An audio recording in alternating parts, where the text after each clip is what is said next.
رمضان المبارک په اخیری عشره کې والله دومره رزق حلال به خدای درکړي چې ستا به کافی شافی وي. دویمه دا د رسول الله مبارک صلی الله علیه و وسلم فرمایي چې تمام مشکلات په دې الله حل کوي، تمام مشکلات، تمام پریشانۍ به دې حل کوي.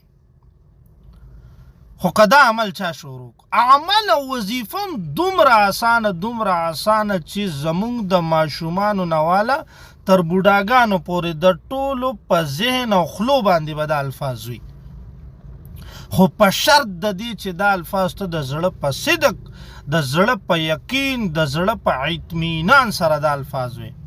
بیا ته وګوره هر سیډ نه رزق ګوره، هر سیډ نه خوشحالی ګوره، داسې رزق او خوشحالي به خدای در.